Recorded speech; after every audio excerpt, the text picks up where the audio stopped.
Well, good evening, everyone. Welcome to tonight's feature topic of essential writings on creation spirituality with Dr. Reverend Matthew Fox. We're so thrilled to have all of you with us tonight. I am Lori Freudenberg. I am with Our Lady of the Prairie Retreat in Wheatland, Iowa, and we are co-hosting this with Genesis Spiritual Center in Westfield, Massachusetts, as well as the Rolling Ridge Retreat and Conference Center in North Andover, Massachusetts. We are recording, so you may just want to be aware of that. And after Dr. Fox is done speaking, down at the bottom under the reactions, there's a little hand that if you have any questions, please press that button and Dennis will call on you to ask your question. So with that, I'd like to introduce Matthew Fox, who is a spiritual theologian, an Episcopal priest, and an activist for gender justice and eco-justice. He's written 39 books that have been translated into over 60 languages.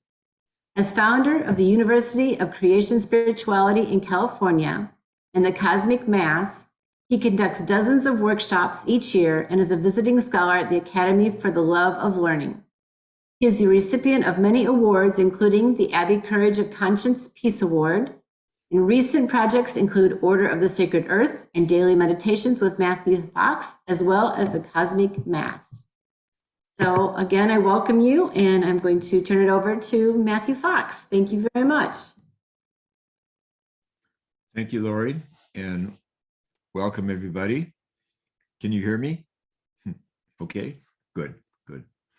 So good to be with you, and I've been invited to talk about this most recent book, which is called Essential Writings on Creation Spirituality. It's part of a series with Orbis Books. Orbis Books is well known for its commitment to liberation theology because it is owned by the Maryknoll order. And there are a lot of Maryknoll sisters and priests working in South America, Central America, and a number have been kicked out of South America and Central America over the years because of their commitment to justice. And this series has, I don't know, close to 50, I think around 50 different individuals whom they've sponsored. By the way, that picture is me sitting in Meister Eckhart's choir stall in Erfurt, Germany, because strange to tell, his church was not destroyed at all, or even affected during the two wars in Germany in the 20th century. It's still standing from the 14th century when he lived there. And the choir stalls are all there, and he was prior head guy in the priory in the community, and that we know that is his choir stall. So it was kind of fun to me. You can see him smiling happily there to sit in his choir stall and to. I had a seminar where he offered a seminar for a week there in Meister Eckhart's place, and I was actually teaching Eckhart in the very classroom that he taught novices, a beautiful room just adjacent to the chapel. But that's the picture there. But this book was put together by Charles Burak. He's the editor, if you will, and he chose passages from many of my books. I think all but about 6 made it into this book. And I gave him a little guidance along the way, but mostly it was his choices. And Charles was on my faculty for years. He is Jewish. He's quite a scholar in Kabbalah and the Jewish spiritual tradition. But he was a wonderful teacher for us. And he would sit in on my classes, especially I remember he was in my class on Thomas Aquinas, my class on Meister Eckhart. He was very ecumenical. And he was also, through the years, he was dean of the humanities department at JFK University here in the Bay Area. And now he's with National University. But let me just tell you a few of the other folks who've made it in this list, because a lot of them are people I admire very much. Let's see, they got Dietrich Bonhoeffer and Thomas Berry and G.K. Chesterton and Sister Joan Chittister, the Dalai Lama and B. Griffiths and Gustavo Gutierrez, Thich Nhat Hanh, Rabbi Heschel, Rufus Jones, Flannery O'Connor. I think that may have been the first one in this series. Karl Rahner, Oscar Romero, Albert Schweitzer, Dorothy Sola, David Steiner Rost, William Stringfellow, Henry David Thoreau, Leo Tolstoy, Howard Thurman, Van Gogh, Swami Vivekananda, Simone Weil, and so I'm in good company. And so what I want to do is just share with you some of the dimensions to this book, some of the avenues there. Now, the focus is on the title. It's called Matthew Fox Essential Writings in Creation Spirituality. So it is about creation spirituality. And as I say, drawing from a number of my books. But the outline is interesting because, first of all, Charles Burak did quite a lengthy introduction, which kind of goes through my biography and my the ups and downs of my story, I guess. But the editor, the publisher at Orbis, Robert Ellsberg, who's the son of Daniel Ellsberg, and who lived with Dorothy Day for a while, and later became a Catholic, say Dorothy Day Catholic. He was thrilled by the introduction. He called it, "This is a work of art," he said. So Charles did a great job in kind of telling my story, if you will. But then, of course, we wrestled with how to organize the book. And again, he provided most of it, but I had a little say too, or veto power if I wanted. So the first part is called the Creation Spirituality Tradition. What is creation spirituality? And the foundational paths and themes, like the four paths and original blessing, cause of Christ, and so forth. And the what is part of it is historical, that I learned that title from Père Chanou, the French Dominican whom I studied with in Paris, and he named it for me. And so the contrast between the fall redemption tradition and creation spirituality is laid out. And of course, it is a big contrast. When you begin with the fall, you begin with humans. Humans are only, what, 200,000 years old. So you're leaving out a lot.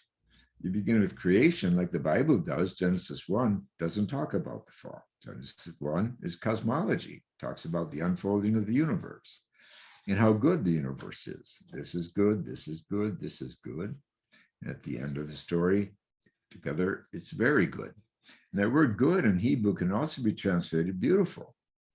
So the earth is beautiful, the sun is beautiful, the moon and the stars and the forest and the animals. And when humans arrive, it's called very beautiful, the whole circle of creation. So that's a very different beginning with religion. You begin with the whole. And of course, postmodern consciousness begins with the whole. David Bohm, the physicist, said, "I'm a postmodern physicist who begins with the whole, W-H-O-L-E." Well, I guess I'm a postmodern theologian because I begin with the whole. I don't begin with the human. And so that's the first part, and there are like 10 parts. The second part is dreams and visions.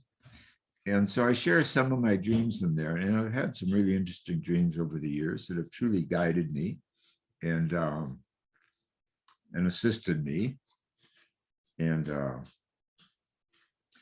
got me in trouble. But not, we only, I think, share about half a dozen there, including my vision quest. I did a vision quest at the time that I was silenced by the Vatican for a year, actually for 14 months, because after a year they didn't call me and say, hey, you're free to talk. And after 13 months, they didn't call me and say, hey, you're free to talk. So the 14th month, I called them. I called my provincial and said, hey, I thought this was a 12-month sentence, and we're in the 14th month. And he said, just start talking. don't ask them. Just start talking. Okay, I said. And my first speech actually came, it was in a dream that I was instructed to open my talk this way. I said, and it was at a big gathering of 2,000 people, a call to action in Chicago. And I said that I started by saying, I've been, as I was saying 14 months ago, I said, when I was so rudely interrupted, and I did get 2 big laughs from that. But that came to me in a dream to assert my Irish sense of humor. Of course, I learned, if I hadn't learned before, that the Vatican at that time was not extremely steeped in humor. So it did not go over real big in Rome, but it went off over very big in Chicago. The third section is on science and creation spirituality. So we talked about the new cosmology and dialogues that I had with Brian Swim, the cosmologist, and then Thomas Berry and the new cosmology, things I've written about that. And then my dialogues with Rupert Sheldrake, the British biologist, on things like the concept of field, and does this replace, is this a new word for the soul, and angels and fields, because we wrote a book on angels together, and several other chapters, if you will, from books that I've written with Rupert Sheldrake. Then the fourth section, which is probably the biggest section, is on creation mystics. So there's a section, of course, on Hildegard of Bingen and on Thomas Aquinas and the Four Paths, and Meister Eckhart, and Julian Norwich, and Thomas Merton, because I've written on all those people. And the fifth section is on spiritual practices, the cosmic mass, and creativity. And prayer as a radical response to life, which was my first book. And radical meant both something deep, spiritually, psychologically, our yes to life, which is mysticism, and our no to, and our willingness to interfere, and that's the prophetic dimension. So the yes and the no, I wrote about that very early, really, my book on becoming a musical mystical bear, spirituality American style. And then, of course, creativity. So the whole role of art is meditation. Now, I'd like to show you a couple of pictures, because just this past weekend, I was at the Festival of Face in Louisville. And Lori was just asking me what I've been doing lately. And so I thought it'd be appropriate to share with you this, because one of our students, who was very much encouraged to see her creative work as an artist, she's a puppet maker. Her name is Mary Plaster. She lives in Duluth, Iowa. And she's made many big giant puppets. So some of them are parked in a garage in Louisville, because several years ago, she made them for a big event in Louisville, and Earth, Air, Fire, Water specifically. So this event I was at this weekend in Louisville. The theme was stories. And let's see, this is the pamphlet for Sacred Stories, Contemplation and Connection. And so I chose for a workshop title, sacred stories of our time that are important. So I talked, of course, about the new creation story. So let's show those puppets that I invoked at that time. They came in the room. We got 4 people to volunteer to stand in the 4 puppets and be present. And I thought, well, you should have fun seeing this too. Well, there they are. That's on the big stage. I gave a workshop, and then the next morning I led a ritual for 45 minutes. And they had a number of rituals each morning. One ritual each morning, but very varied. The one before was a beautiful Buddhist ritual that we did. But this is part of what I was doing there. So you can see these wonderful puppets and the size of them. I'm 6 feet, so they're probably 10 feet. You've got earth. Earth is on the right, air, fire, and water. And you also have Hildegard's painting of the Blue Man, which was being projected at the time too. So I found this, talking about the elements, with the help of the elements in the room, to be wonderfully effective to the people sometimes when they hear cosmology, they think it's some spacey thing. And you have to have a white jacket on like a scientist to talk about it. But I love puppets because they're so playful. And humans are small in the presence of puppets. Why don't we show another picture of these 4 that you have, Dennis? Because this version of these same puppets, there I am talking in front of Mother Earth. But you can see they just lend a tremendous air, a tremendous energy to a space. And they de-anthropocentrize the space. And to me, this just shows this up-close picture of Mother Earth and me. It shows the power of art and creativity, you see, to move us, to instruct us, to remind us, and to get us to play together. Who doesn't laugh in the presence of a puppet? We become children again, like Jesus said, until you adults become like children, you don't receive the kingdom. So to me, they just play a very special role. And my workshop was in a smaller space. Okay, now here's Mary Plaster, who's such a gifted puppet maker. She also has made a series of puppets of Gandhi, of Martin Luther King, of Rosa Parks, and here of Sister Hildegard of Bingen. And this particular moment happened at a call to action meeting in the Midwest. I can't remember the city it was in, but Sister Simone Campbell is on the right. She was the captain of the nuns on the bus. She's a lawyer as well as a sister, and she's done wonderful work for justice over the years. And she happened to be at this conference, and we happened to run into each other where Sister Hildegard was hanging out. So we got our pictures taken together, and I like that picture. And Sister Hildegard is embracing us, which is very nice. This may have been previous to the canonization of Hildegard. I don't remember, but that's another instance of puppets in action. The via creativa, you see, creativity. And I don't know why. Karl Rahner wrote a brilliant essay that I've always loved. I read it when I was a young Dominican, it's about the priest as a poet. And he says, why don't we have priests who are poets anymore? And that the whole idea of priesthood has lost its artistic dimension, if you will. But you can see here, there's a little boy in the middle of this picture of the four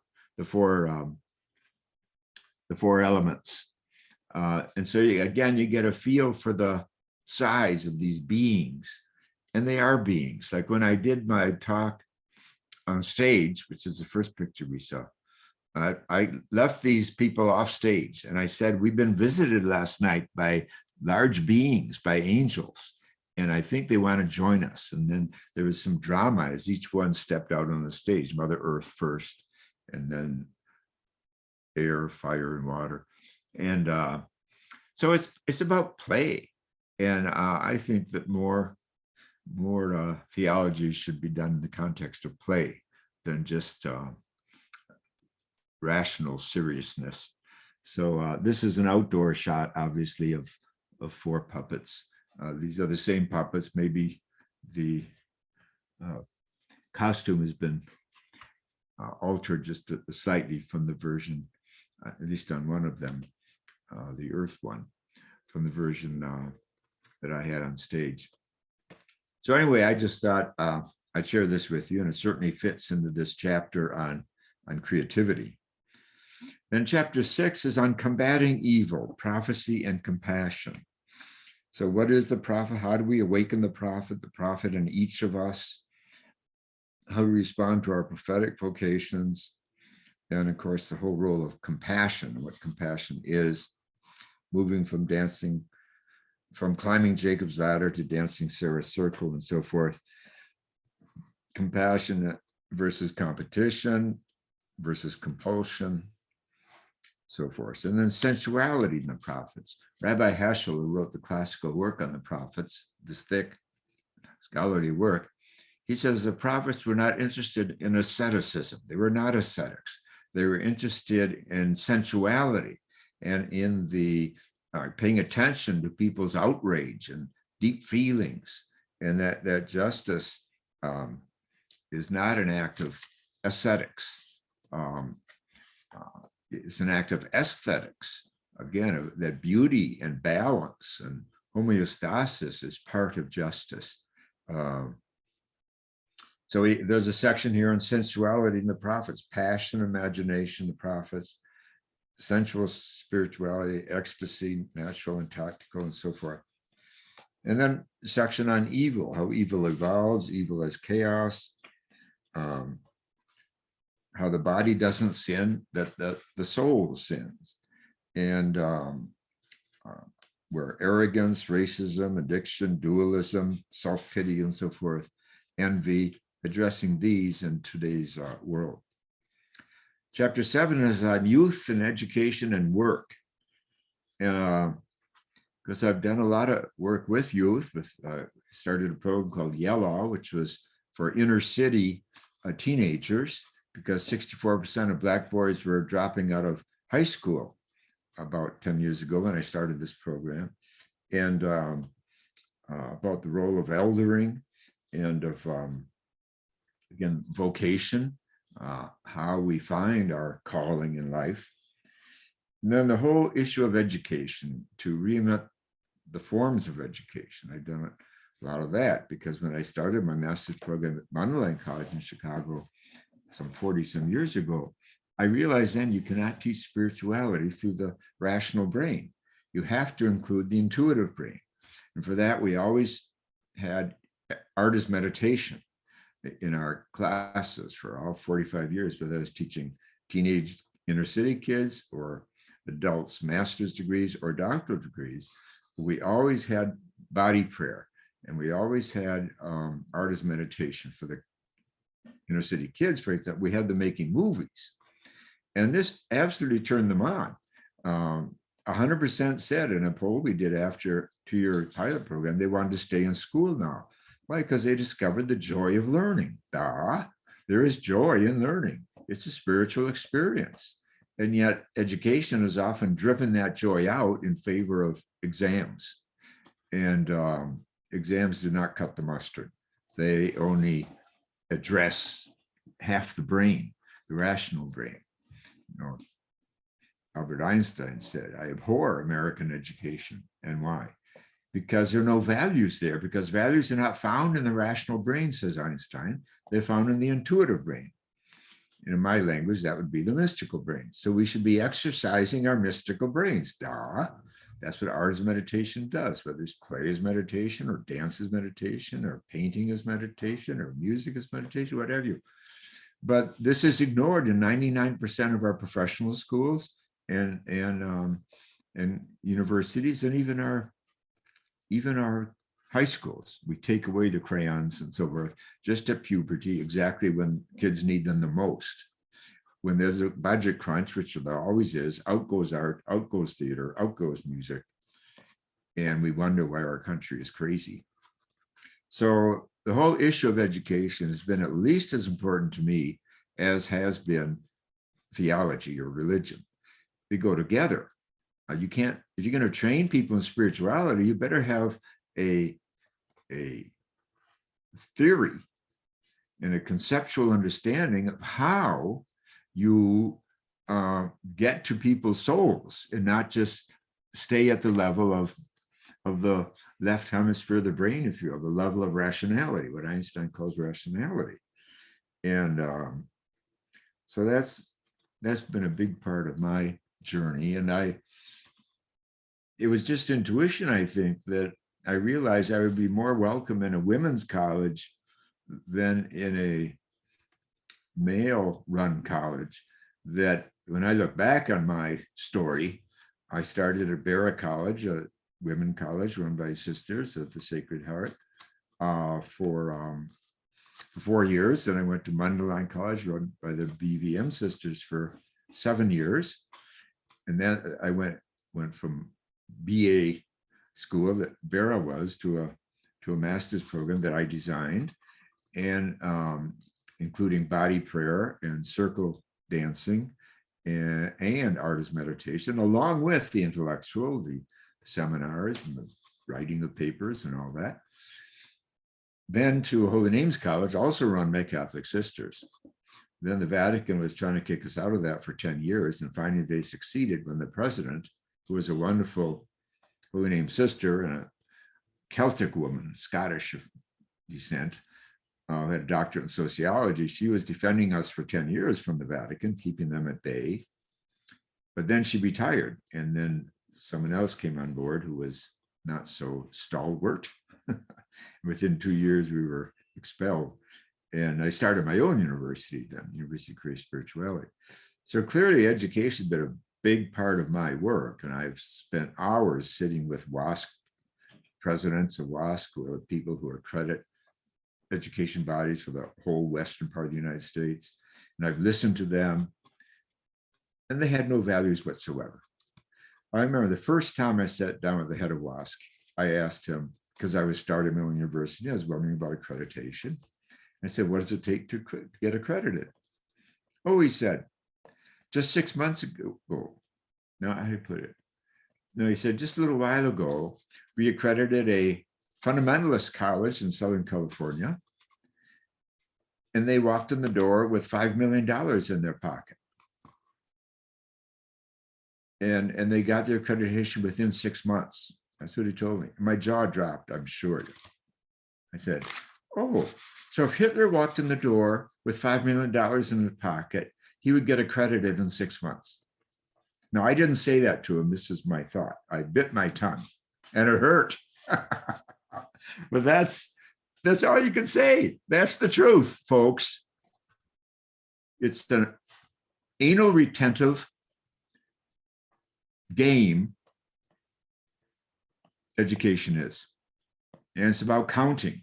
And I sat down with that guy on many occasions. He did not once ask one question about our pedagogy, about how we were teaching spirituality, or even what we were teaching.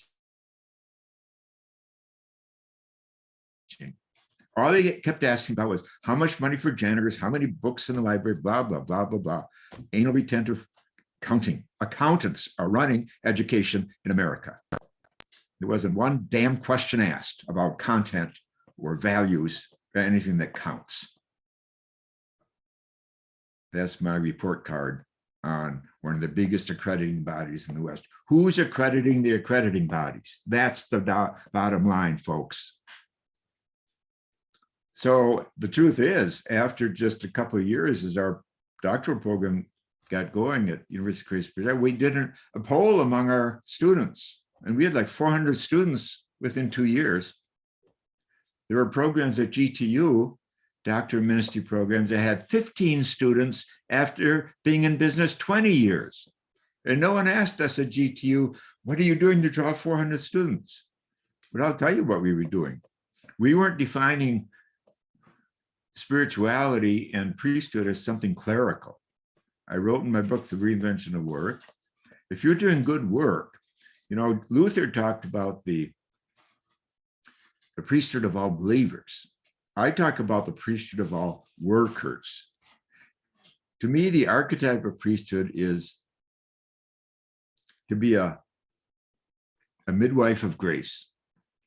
And anyone who's doing good work is a midwife of grace. I don't care if you're laying bricks or counseling people or making puppets or preaching or teaching or healing in some way. If you're doing good work, you are riding that archetype of being a midwife of grace. And therefore, we were drawing 400 people because we had engineers in our student body. One of them went back and started Engineers Without Borders, which now has 18,000 people in it. We had business people, we had artists, we had activists, we had some clergy, not too many, I'm glad to say, but some, and diverse. We had therapists, because all these professionals realized that they went through a system, becoming a therapist, for example, or becoming a social worker, we had plenty of them too, or any of these things, that spirituality was never discussed as part of being a therapist, even though you're listening to people's dreams daily, and spirituality keeps coming up, but they're untrained in spirituality. Where would they get trained in that? So that's what we were offering. We had a much bigger pool of spiritual seekers to draw from than do seminaries, most of which are going out of business today. And half have already gone out of business for good reason, because they have such a narrow version, so clerical of what ministry is really. And because they're a narrow version of what education is, because they're being accredited by these accrediting bodies that are all rational and don't even know how to teach the mystics. I got my real insight about education and spirituality very early in my career, when I was actually invited by the Catholic Bishops of America after my Musical Mystic Bear book came out and was very well received, selling a lot of copies. And they did a national survey. Who should we ask to study spirituality and education? And my name came up. And so they hired me, believe it or not. And I went around and visited. My strategy, my method was to visit schools that had spirituality programs. And, you know, I studied them, and those that looked halfway decent, I visited. And the last one is at GTU. I was living in Chicago area at the time. And I'll never forget. And, you know, it was one of the better ones for sure, but it was at the Jesuit School of Theology. But I'll never forget, I sat down with one of the young men in it, about 26 years old, and he turned to me and he said, "We are studying the mystics, but we're not studying how to become a mystic." And that just, boom, hit me. That just hit me. And I realized, oh, you can't teach spirituality in the current models of education. I got to do it different. I've got to reinvent the paradigm of education itself. And that's why I bring in body prayer. And that's why I just gave you an example of, I'm still doing it, bringing puppets on the stage. No, and they'd had this festival of faith in 26 years in Louisville, and no one ever brought even one puppet on stage before, not counting 4 puppets. But again, where did I get the puppets? Why do I hang out with puppet makers? Because artists get it, what we're doing in our educational program. This woman came and got her master's degree with us and went home, and her energy for creating puppets was multiplied by realizing what she learned at us, that the via creativa really matters. Anyway, I kind of spent a lot of time in education, but I have spent a lot of my life in blood, sweat, and tears on education. And I just think it's so basic. I mean, what is education but the funnel through which we pass all our workers, except those who, well, even, I was going to say, except those who are making a living by their hands, but of course they too go through their own form of apprenticeship and so forth, and their own kinds of training schools to do that well. And we have a lot to learn from those who are working hands-on like that. I once was part of a Sufi conference in San Jose, and I talked about some of these matters. And afterwards, a man came up to me. It was such an interesting exchange. He said to me, "I'm a car mechanic." And he said, after a number of years, I was getting tired of it, kind of run down. I was dragging myself to work. And then I went and talked to my imam about it. And he said, well, he said, every time you turn the ratchet, say Allah. And so he said he went back to work, and every time he turned the ratchet, he would say Allah. And everything changed, he said. My sensitivity so increased. So now he said, when a car comes in, I have an intuitive relationship with cars. He said, I can intuitively know whether it's headed for the hospital, it can be redeemed and fixed, or to the junkyard. I don't have to waste any time. I get it intuitively and I love my work now because it's a spiritual work. You see, it integrated his spirituality with his vocation, with his profession. And I've never gotten that exchange. That was so interesting. I'd never met a car mechanic before who said Allah every time they turned a wrench, but that it really made a difference. It brought him back to the deeper meaning of his work. You see, that our work is, if we're doing good work, we're all at that level of spirituality in our work. Okay, the next section, section 8, social, political, and ecological activism. So that includes gender, the divine feminine, the sacred masculine, and they chose here several of the archetypes of the divine feminine: the Black Madonna, God is Mother, God is Goddess, God is Tara, God is Kuan Yin, and of course recovering the sacred masculine, the Blue Man, the Earth Father, the Green Man, and so forth. And thirdly, under this, ecology and eco-justice, the order of the sacred earth. And Thomas Berry talking about creation spirituality. Let me share that with you, because he wrote this in a book that didn't get very much circulation, actually, if I can find it here. Yeah, I think it's here. He wrote about my work this way. He said, of course, Thomas Berry was an eco-prophet of our time. He says, Matthew Fox speaks of his teaching as creation spirituality. It seems to me because he feels the need to understand the deep experience of the human soul within the sacred dimension of the universe itself. Now, see, that is why I had the puppets on stage with me this weekend, you see, because they bring us to they are elements of the universe: earth, air, fire, water. Now, of course, you know, there's magnesium and carbon and nitrogen and sulfur and all those things. But this is a traditional telling of the story. But the point is that we lead with the elements of the universe, whether you call them earth, air, fire, water, whether you call them magnesium and carbon and nitrogen and oxygen. It's easier to dance to earth, air, fire, water. And there are songs with that I was teaching people this weekend. But he says, the deep experience of human soul within the sacred dimension of the universe itself. That man has consistently used the word creation in identifying his work indicates a cosmic orientation of his thinking. By the term creation spirituality, he turns the Western mind away from its exclusive redemption fixation to the more primordial experience available for the Western soul in the universe itself. As St. Thomas indicates consistently throughout his writings, the objective of the divine in creating is the grandeur of the entire universe community. Now, I heard Thomas Berry speak many, many times, probably 25 times, because he would regularly come to my programs, usually once or twice a year, to speak. And there it goes on. The divine presence is primarily in the comprehensive community of existence. Any communication made to a component of the universe is ultimately for the sake of the universe. Just as the artist selects the color and form of a painting in relation to the composition of the whole. As Thomas tells us, so here he's quoting. Now again, I never heard Thomas speak, Barry, when he didn't quote Thomas Aquinas, not once. And I probably heard him speak at least 25 times. So that's what he's doing here, a quote from Aquinas.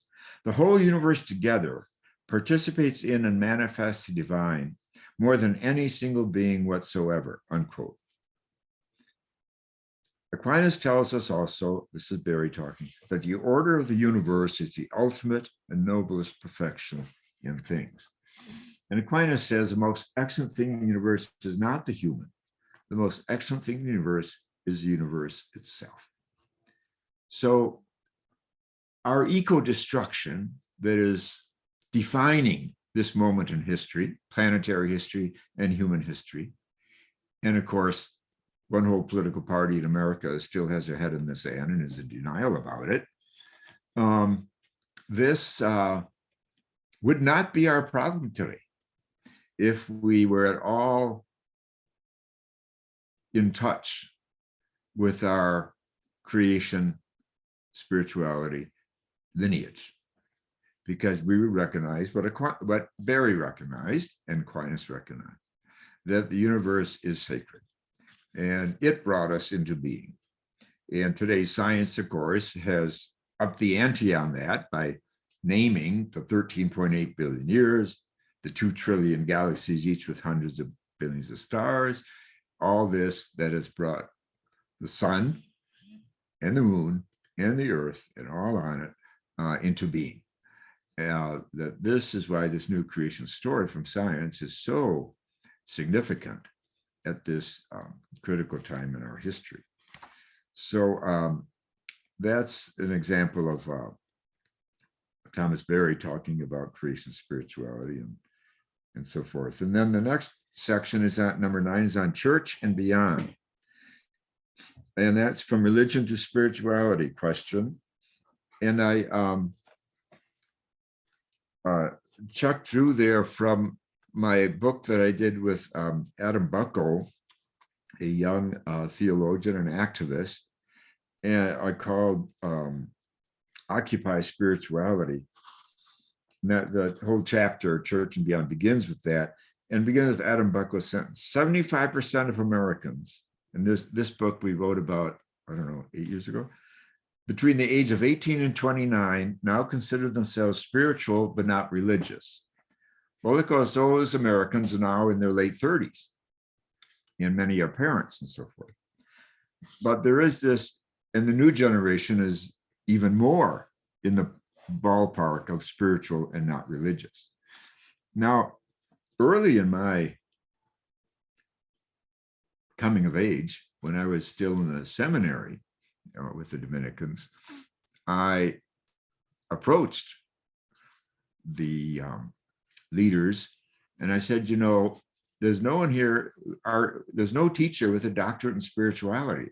And I said, my generation, this had been 1963 or so, is going to be more interested in spirituality than religion.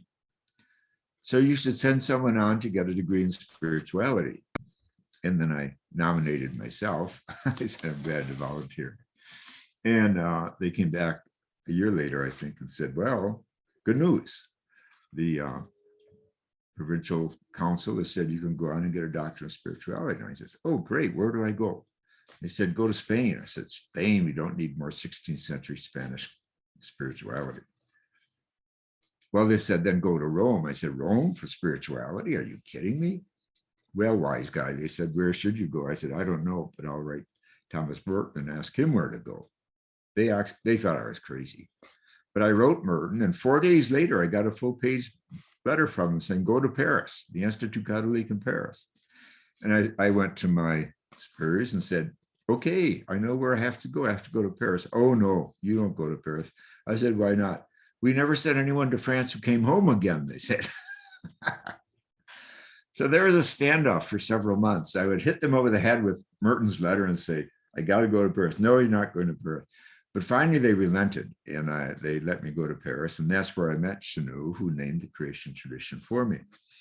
And many other professors there who I really am grateful to. And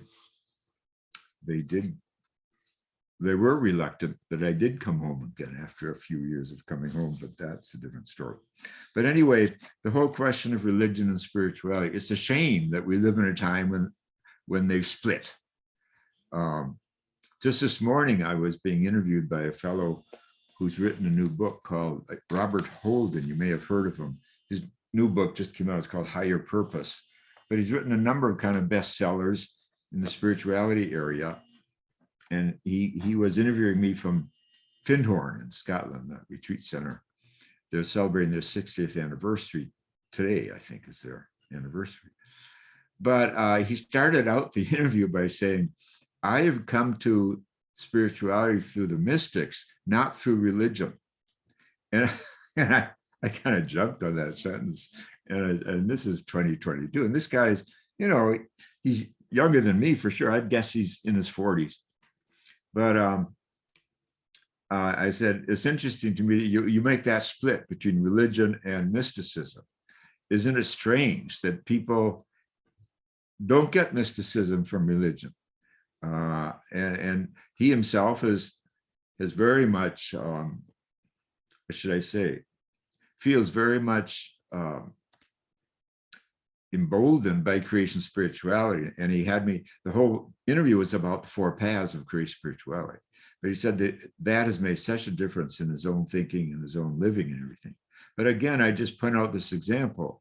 This isn't just an Adam Bucko who 10 years ago was 30 years old or so and was working in the streets for 18 years with young adults living in the streets, doing beautiful work with them. He's now an Episcopal priest. But this is now this date, November 15th, 2022. And here's this guy, Robert Holden, who's written several substantive books on spirituality, and just came out of his mouth. His first sentence was that mysticism is here and religion is there.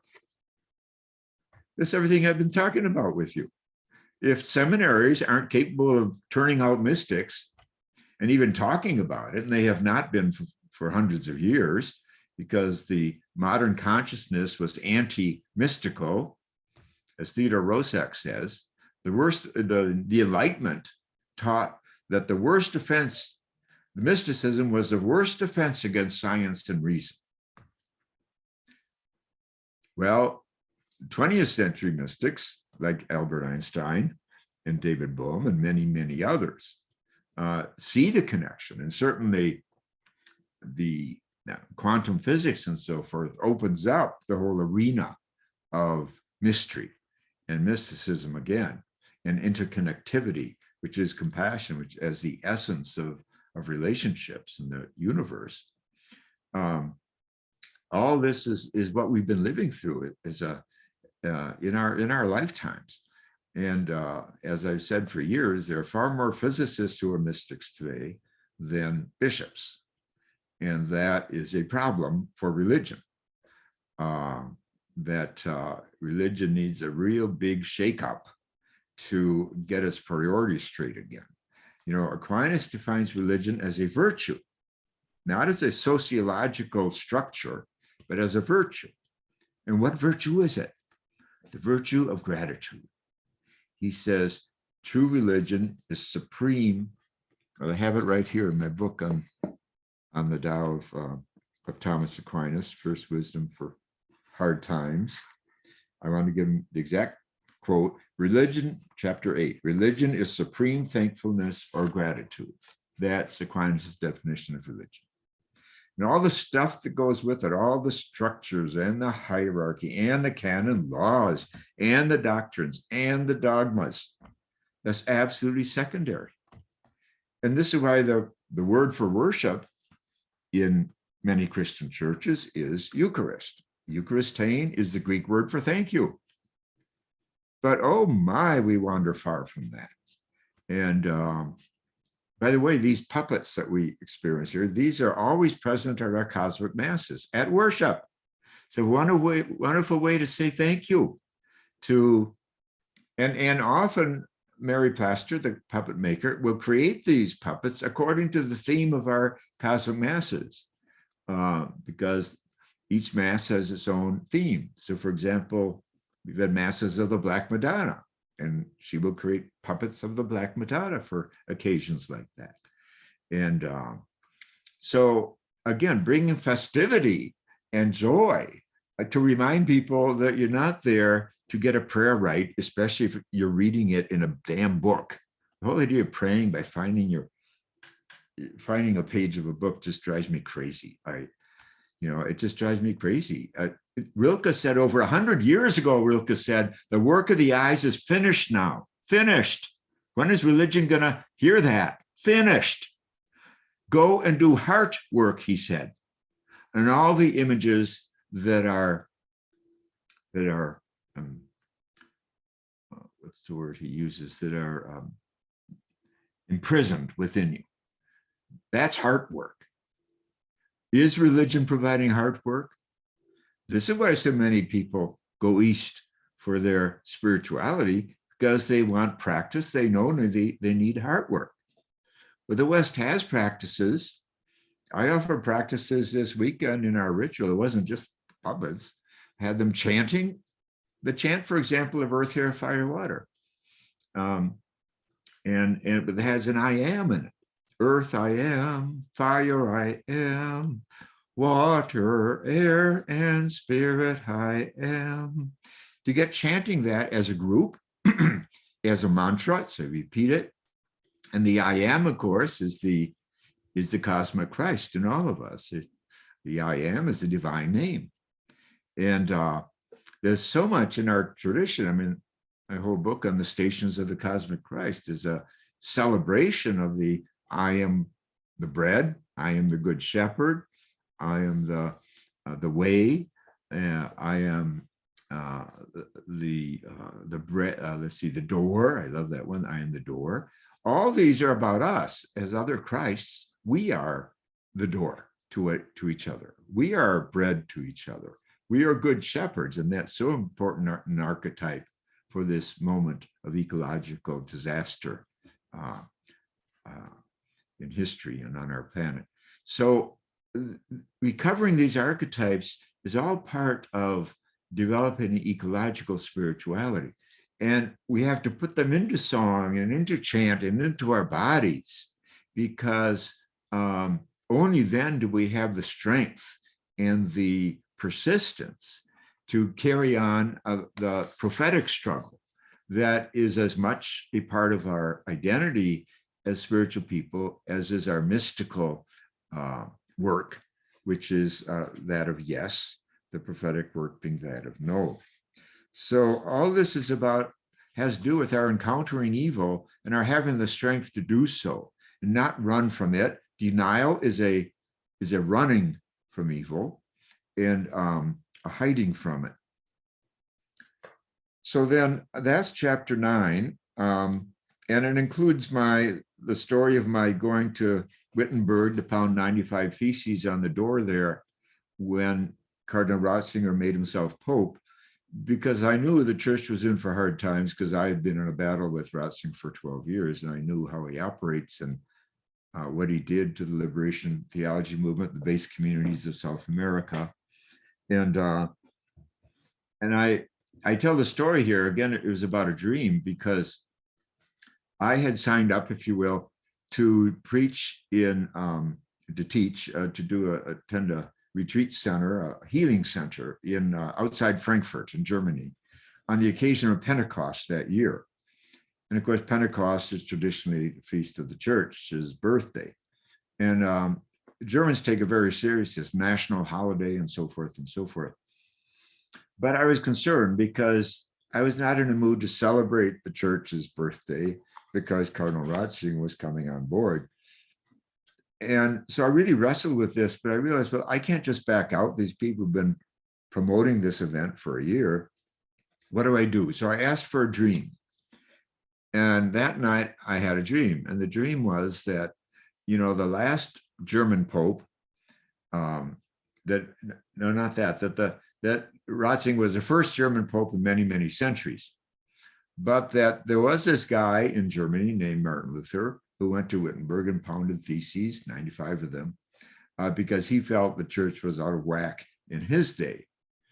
So the message I got was go and do your commitment at that healing center, several talks there over several days, but then go on to Wittenberg. And so I woke up in the middle of the night after this dream, about 2 or 3 in the morning, sat in a rocking chair, took out a yellow tablet and said, I think I have some theses inside of me, maybe 25. So I started to write them out. And at 6:30, when the sun came up, I had 95 theses staring me in the face. And I was exhausted from the birthing process. So I went to bed. And when I woke up the next morning and I looked these over, I said, hey, I can live with these. So I arranged that after I did my commitment near Frankfurt, I would go to Wittenberg. And I had a couple of people with me. And we, of course, we translated the theses into German and created a scroll. So we pounded those at the door in Wittenberg. And it wasn't that easy. First, you had to get permission from the town fathers or something. So one little team went off that way. And they said, well, you can be there for only 1 hour, but you have to be like 100 yards from the door. And we said, no, we can't. We have to be near the door to do it. Well, they said, okay, but and we said, why do you have to be far away from the door? Well, to make room for the tourists, they said. So there we were at the door finally, and we were waiting for the television to show up because this is a postmodern protest, and postmodern means you bring in the visual. And a big bus drives up of tourists. And all these people got off the bus and they were Black and they were talking English. And I said to myself, where are they from? Are they from Chicago? And I went up and they were from South Africa, actually. And then I said to them, well, I said, you really should stick around because, they had a German lady at the door giving the history for about 10 minutes. And then when she was finished, I raised my hand from the back of the group and I said, I just want to make an announcement. You've been talking about history. Here's a chance to make some. We're going to pound 95 contemporary theses at this door, and we invite you to stick around and be part of it. And the lady, being very German, pointed at her watch and said, we have a schedule. and we're who do you think you are, or something like that. And all these people from the bus came up to me and said, this sounds much more exciting than this store we're on. We really want to stick around, but we don't know any German. We'd be lost sticking around for this. So I gave them the translation of the 95 theses in English and German, and told them to be on their way and don't worry about it. But as it was, we were on the news, the German news that night. They talked about this and it became a big deal in Germany. There was a web page that was formed by somebody where they argued over which of the 95 theses are the most important and all this stuff. I went back for the last time, and I'd heard, and that was just 2 days after we did this, I was told by a journalist that over 10,000 people were online arguing about the 95 theses of 2015 or whatever it was. But, and I will say this in all humility, if you've read Martin Luther's theses, and I read all of them before I went to Germany this trip, you get it after 15. They're all about indulgences. There's not one that isn't about indulgences. I mean, it's boring. You could have stopped at 15. Mine are much more interesting. I'm talking about homosexuality. I'm talking about women's rights, and I'm talking about, just more interesting topics. Each one is an interesting topic. So we published that in a book called The New Reformation. We have the theses there. But anyway, that's been part of my work to kind of kick the tires of religion in my time, and I've paid a certain price for it, but it's been fun. Then the last chapter is on deep ecumenism, interfaith. So under deep ecumenism, there's a chapter on universality of experience, universality in Indian mysticism and Islam, in Buddhism, in the African American tradition, in Judaism, in Christianity, For example, Aquinas says, all truth comes from the Holy Spirit, whoever utters it. Now that's a wonderful ecumenical statement. All truth, whoever utters it, comes from the Holy Spirit.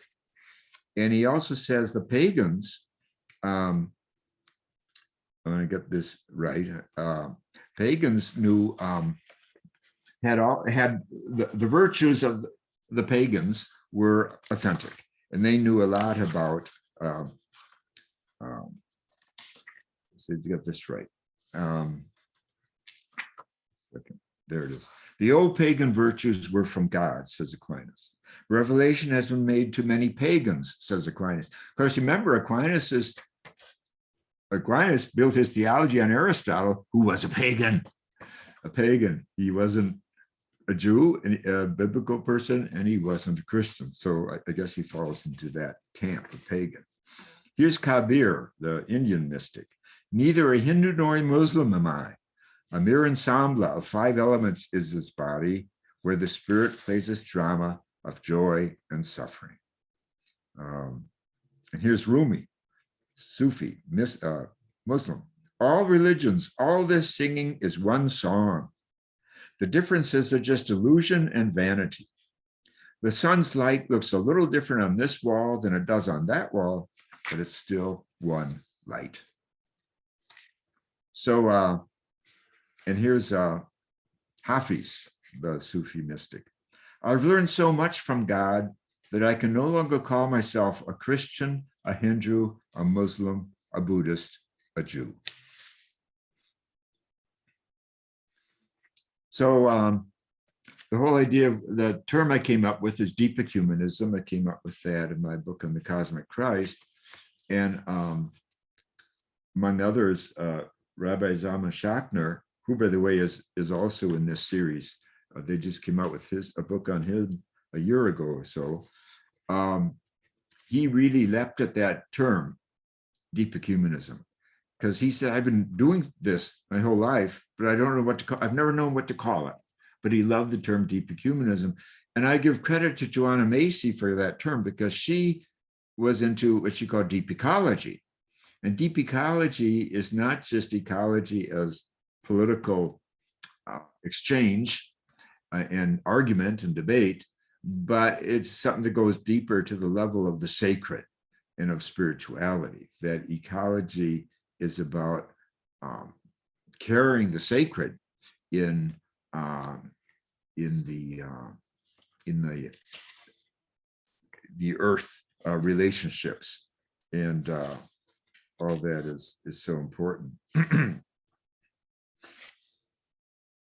I also cite David Paladin, the Navajo artist. In his book, Painting the Dream, he says,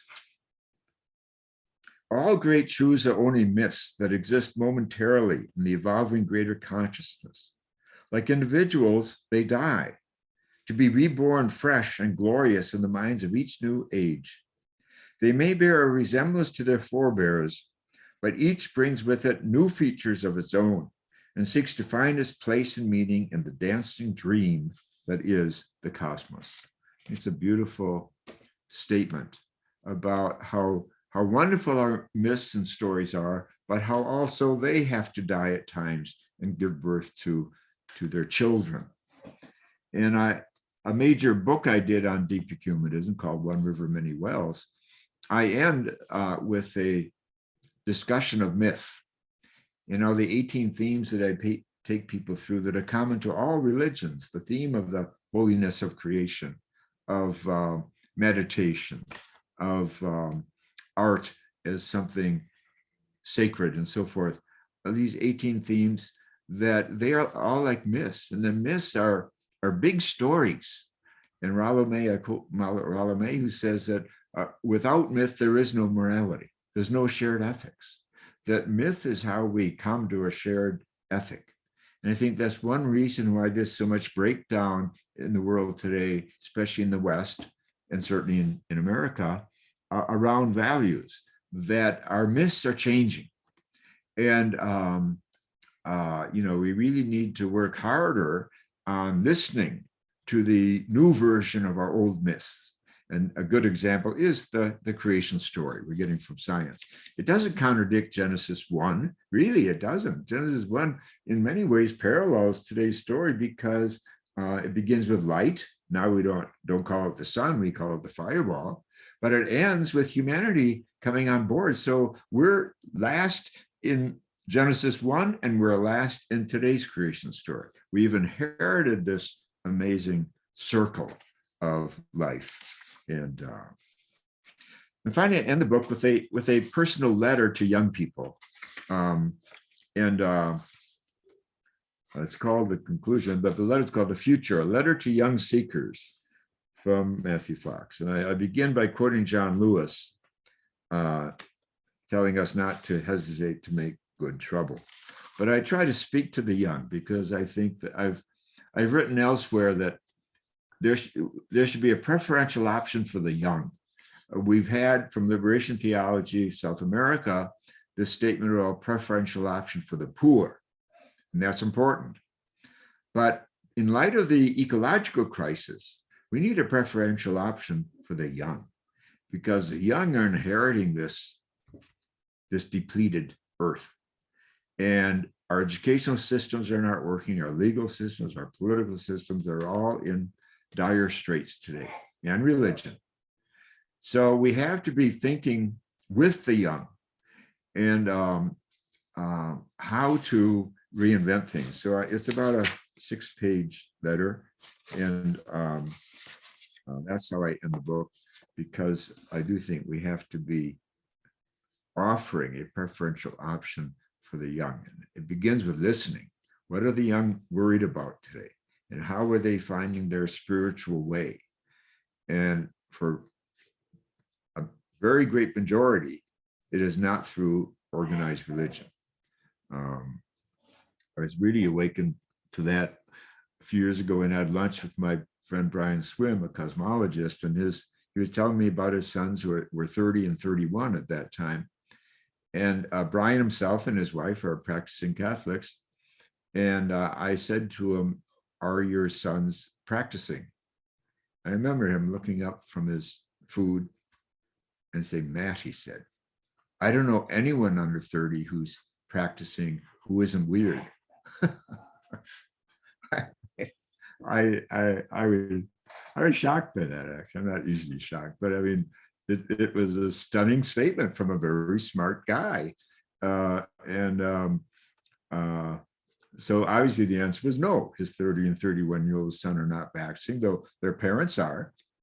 And so the question arises in my mind, okay, what are they doing about grounding themselves spiritually? What role does spirituality play in their lives?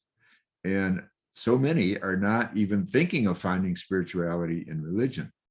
And of course, a lot of that does have to do with the scandals of pedophile priests and so forth, but there's much more to it than that.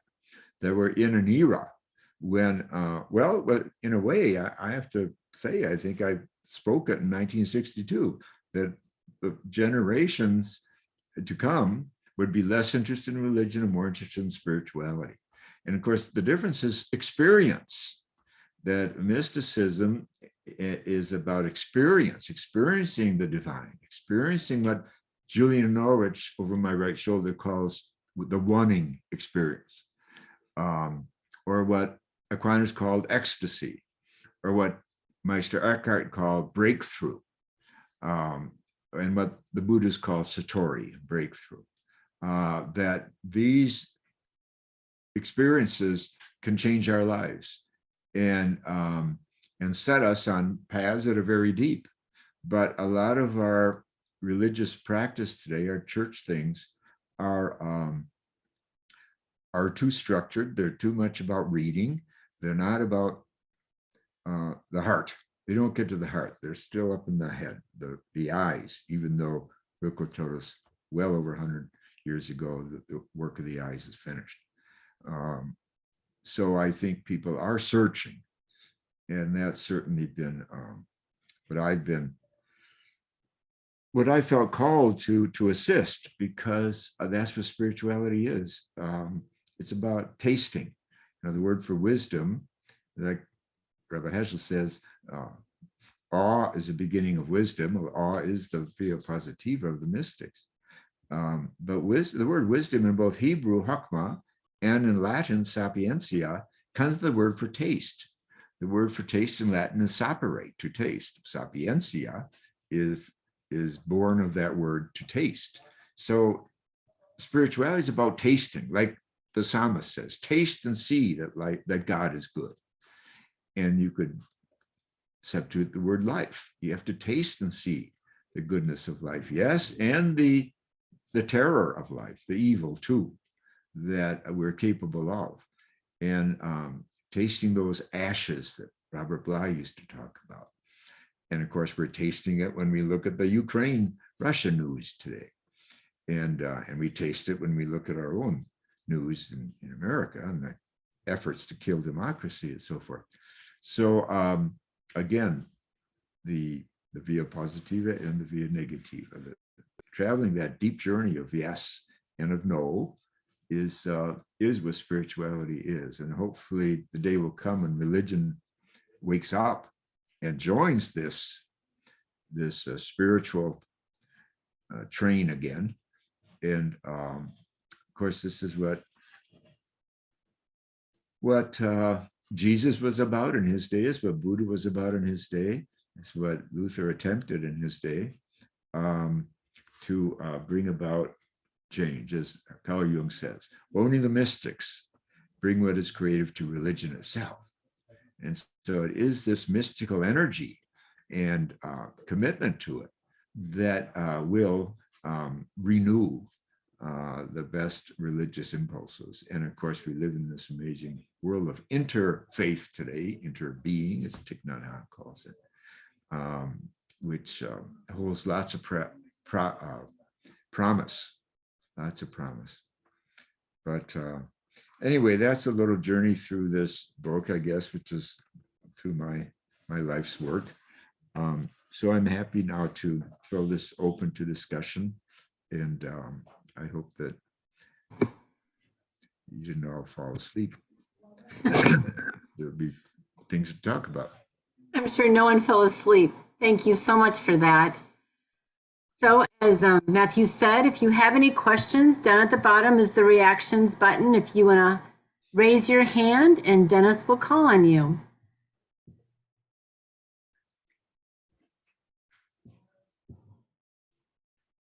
I'm sure you have questions. Don't be shy.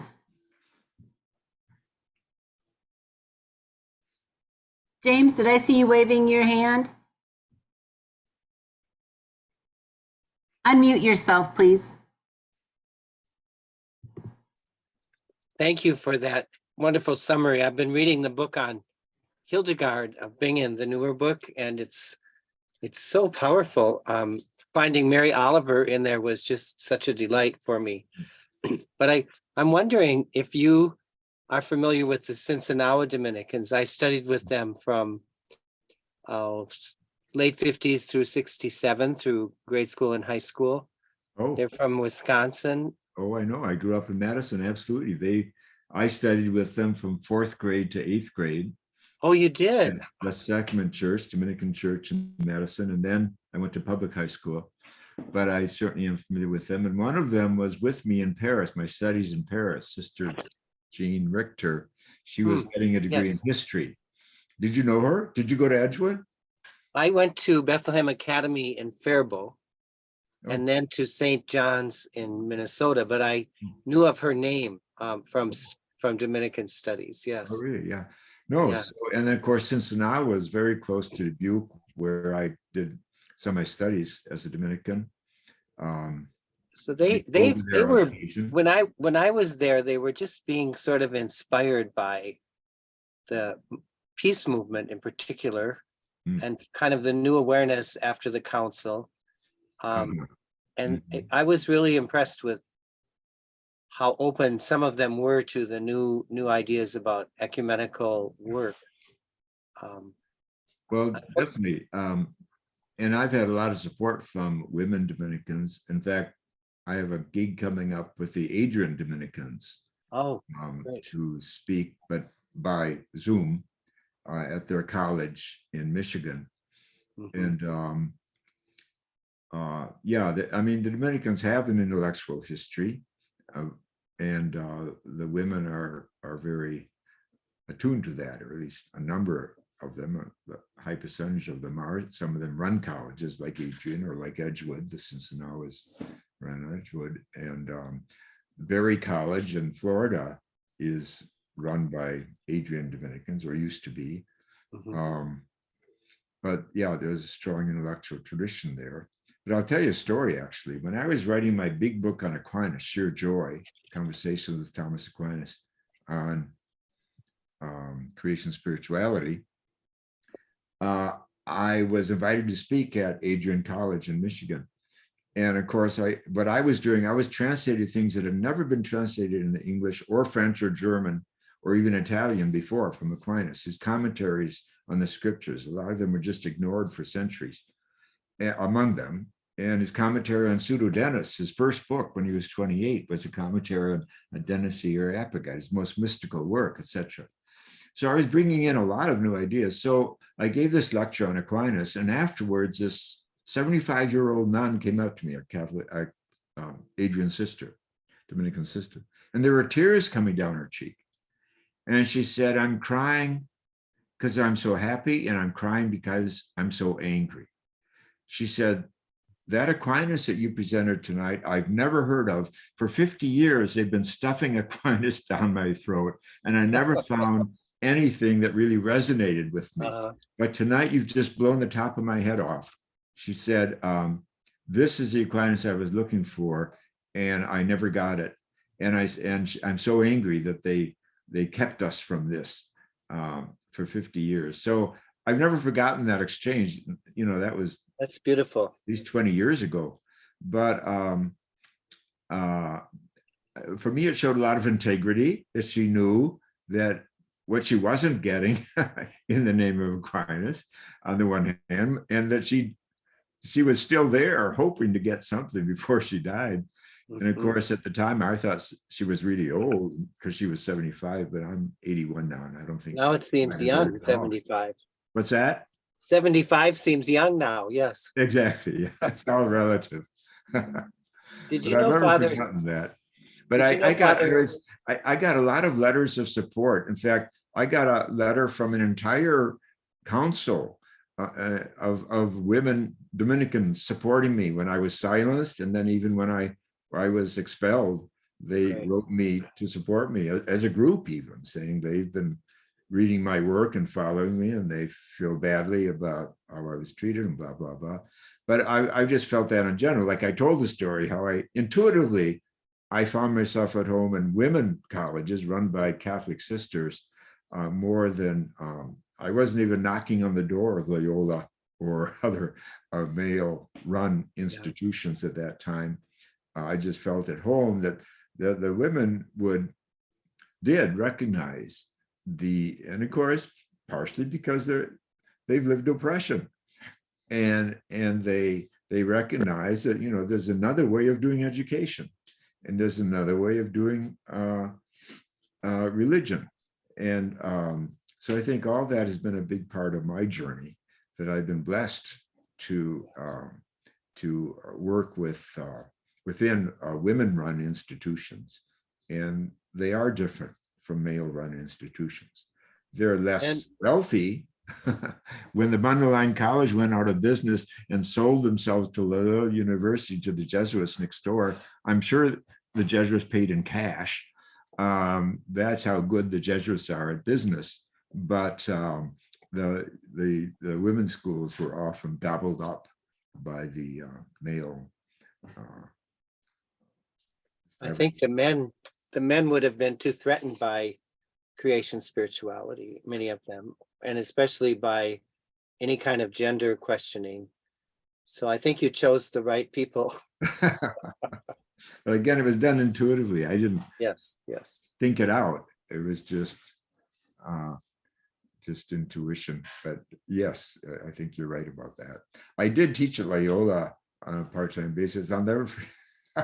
The head of the theology department was a Jesuit. And I remember I had to go through his room, you know, when he was teaching once. I don't know, the way the building was devised, I had to walk through his room to get to another room that I had to get to. And when I entered his room, he had 6 students, and he was at a long table like Putin. He was at one end, and the students were all at the far end, and half of them were asleep. Literally, they had their heads on the table, and he was droning on about Aquinas from the Aquinas of Summa. I'll never forget it. This was a head of the department. His name was, I can't remember his name, but I had to tiptoe through the room and not wake up the sleeping students or the professor. He probably didn't even notice I was there because he had his head in his book and he was droning on and on. I would have been sleeping too. Well, never forget that.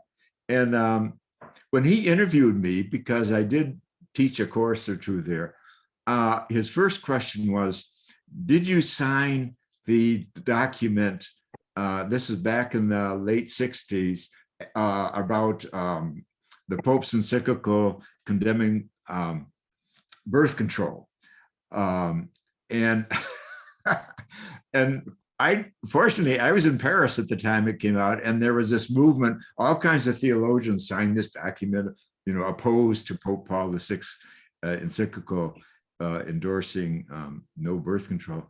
But I never saw it because I was a student, and that wasn't happening there. So I was able to say no, I didn't sign it. But I didn't sign it because I hadn't read it yet. I didn't sign it because. But that's how I got a job at Loyola at the time. Was I was among those who didn't sign the Pope's the objection to the Pope's. I would have signed it if I had known about it, but that wasn't on our agenda at the school I was studying, the Institut Catholique in Paris. So anyway, but there are a lot of good Jesuits, and of course, Pope Francis is a pretty good example of a good Jesuit, I think. So you don't want to get sectarian about it. It's hard for him to challenge anything about gender, though. He's so slow on that. True. On the sex abuse, he's been very slow, and on the women deacons, he's studying it for years and years and can't seem to. I know it.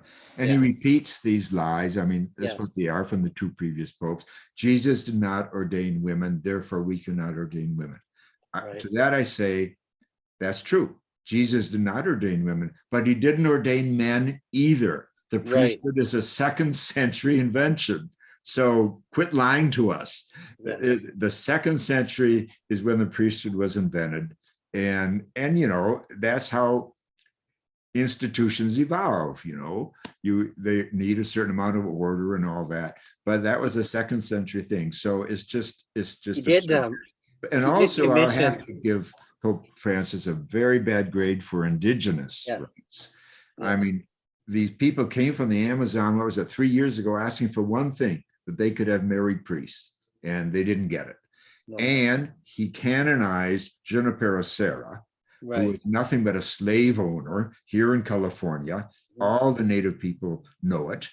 And I was told when we were fighting, I was with the native people trying to fight this thing before it happened. And they said to me, if he goes through with this, he will be making war against all the indigenous people of the world. That's how we see it.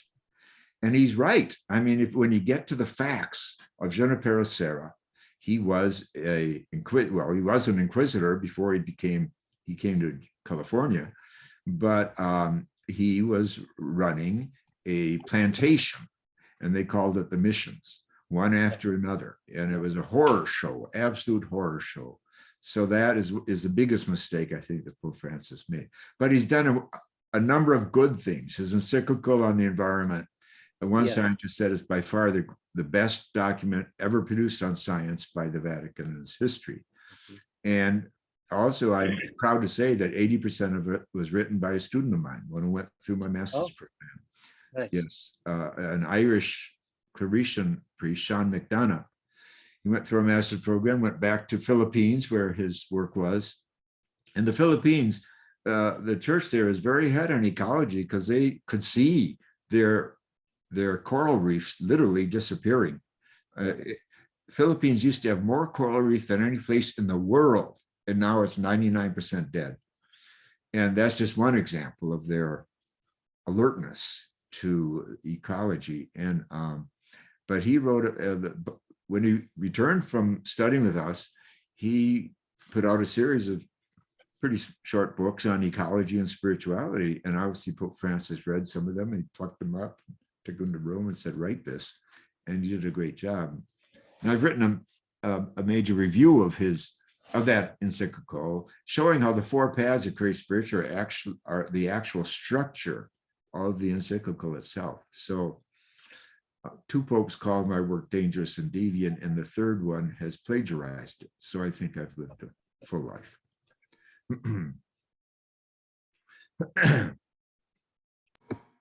Thank you, James. Damien? I saw your name.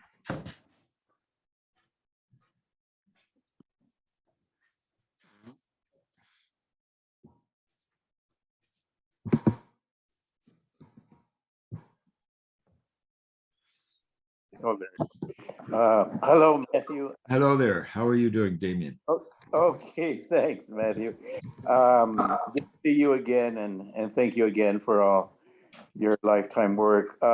My question, I became sensitive in many ways through your creation spirituality. It's done a lot to the growth of my spiritual journey, and including an appreciation for the indigenous spirituality. And recently, I don't know if you've been following COPS there in Egypt, but Amy, the host, I forget her last name, but today she was interviewing some indigenous leaders that finally managed to get through. There's several indigenous leaders, South America, and America, that made it through the barriers and loopholes they had to get through. Because there more lobbyists got in than a lot of indigenous leaders. But anyway, the indigenous leaders that were interviewed by Amy were reminding me that, of course, the indigenous have a lot to offer Western society about our climate and because they've had a healthy way of life, a sustainable environment, and treating the environment in a sacred way for thousands of years, and some of them brought up in the interview the colonization, the last 500 years, how they've destroyed a lot of Indian culture around the world, especially in North and South America. So, I know that you give a lot of importance not only to liberation theology, but to the indigenous, and I developed my sensitivity to indigenous spirituality through a lot of your works, mentioning it here and there. I was wondering if you devoted a book, since I know you focus mainly on the Western mystics, and that's great, but have you devoted a book to the indigenous spirituality and the important role that they have in our present times to offer Western civilization? Because I think there's still a lot of lack of awareness of how much destruction Western colonialism, especially the last 500 years, have cost indigenous cultures, but also there's a lot of awareness of how much they have to offer in our attempt to find solutions to our environmental catastrophe that we're in. And there's still enough voice to their spirituality and their way of teaching the earth sacredness. So have you devoted a book to just focusing on them? I haven't seen that yet, Matthew. Well, thank you very much for that observation and that question, and for bringing the story of COP22 together with the indigenous people at this very moment in history. And I couldn't agree more that the indigenous consciousness is so needed today. And when I talk about creation spirituality, I am talking about that wisdom that, again, begins with the earth and the universe and our relationship to it, not with the human, that we are guests on this earth.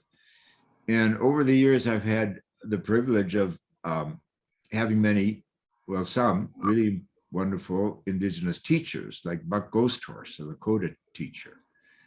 And his story is so interesting. that he was kidnapped from his home on the Pine Ridge Reservation when he was 6 or 7 years old by Mormons. That he was living in a home of 2 rooms and 14 people, and they took him away. They cut his hair, they forbade him to speak his language, or of course to have any of his ceremonies or be involved in them. And of course, this is a typical story we're now learning, aren't we? With the stories are coming out about these church schools and government schools who stole children, took them hundreds of miles away from their families, and did all those things, cut their hair, forbade their language and their religion, etc. And we're living through what I call the age of reckoning. The age of reckoning. I think the truths are coming out that have been buried, as you say, by colonialism and by history for so long. The terror that was passed on years ago, but has been passed on generation after generation, and it is the cause of a lot of domestic violence and alcohol and other issues in many reservations today. I know one woman from a reservation in Wisconsin. When she was growing up, 98% of the people there were alcoholic. She grew up in that circumstance. She did her doctoral thesis eventually on alcoholism and indigenous tribes, you know. But, and of course, this is true of colonialism everywhere. I think a lot, the Irish suffer a lot from this too, that they were, I call them the first third world country, because England right next door went over and raped their trees, tore down the trees to build their imperial ships to sail the ocean blue. And of course, ripped away their language and their education, and they tried to rip away their religion, but they didn't quite succeed at that, etc. So, you know, this is the age of reckoning. Let's get honest about our approach, about how we got here, and about the suffering of generations of Black people, of course, to slavery, and of course, the doctrine of discovery. Now, that's something Pope Francis could really do, would be to burn those documents publicly in front of television in St. Peter's Square. I've been proposing that he do this for years. But the doctrine of discovery is 3 papal bulls delivered by 2 popes, 2 different back to back in the late 15th century, when Columbus sailed the ocean blue, and they essentially give a green light to Christian. The word is actually used, Christian empire is used in the papal bull, to Christian kings and queens to go to Africa and to the New World, and they can take what they want because these people are not Christian. They're not part of the Christian empire. That is the actual phrase used. So I write about this in my recent book on Julia of Norwich. What if we had followed her theology instead of the theology that is found in those papal documents, which are about, you know, they're centered on redemption, you see, not on creation.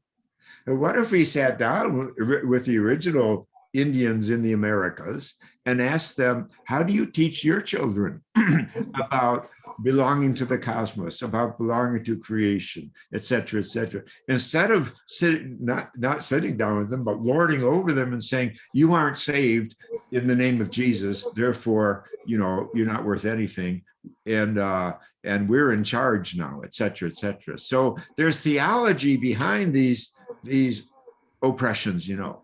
It's not just military and empire. The popes got on board.